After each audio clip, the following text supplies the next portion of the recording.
Now, Storm Tracker weather with meteorologist Sarah Kress. Right now we're taking a look out at Mount Shasta, a bit different from what we were looking at this morning. Seeing a lot of those clouds begin to billow up, as right now we're 80 degrees, so temperatures are rising for us today as we're working our way into the afternoon. Still going to be pretty hot out there.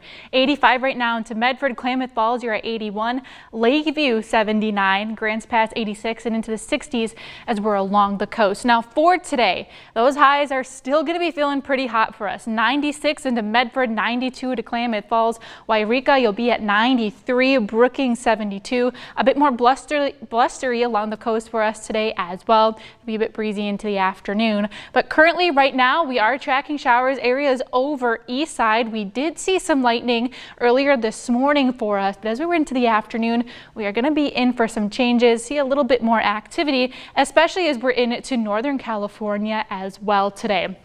Now, the risk for thunderstorms is mainly going to be areas east of the Cascades and into Siskiyou County, but I'm not ruling out areas over into Jackson County as well. Risks with these storms are going to be, of course, lightning, heavy downpours at times. We could also see gusty outflow winds and some small hail.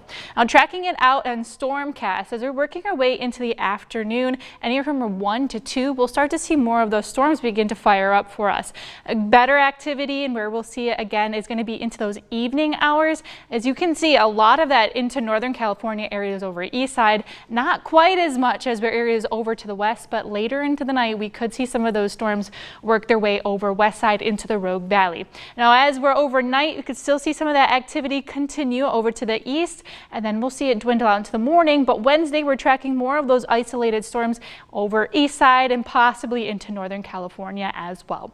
Now speaking of lightning, we do have a red flag warning into Siskiyou County for us today from 2 p.m. until 8 p.m. tonight. Scattered thunderstorms will make new fire starts likely, and we saw that yesterday. Still dealing with some holdover fires from yesterday as well, so we'll definitely be keeping a close eye on those starts over the next couple of days. But over into the Klamath Basin, we have isolated storm chances even into your Wednesday and Thursday. But nice thing are those temperatures are slowly on the decline. It'll be feeling much nicer for us by the time we are into our Friday.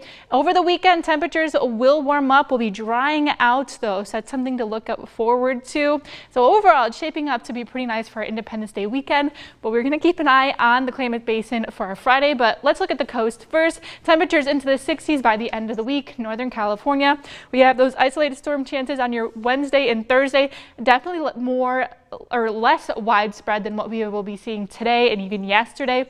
Into the Klamath Basin, isolated storm chances through your Friday, drying out over into the weekend and warming up over into the mountains, breezy conditions and temperatures cooling through the end of your week. And finally back over into the Rogue Valley, bright and sunny for you tomorrow. We'll see temperatures on the decline, lots of sunshine over the weekend, but your temperatures will climb right back up as we're working our way into next week.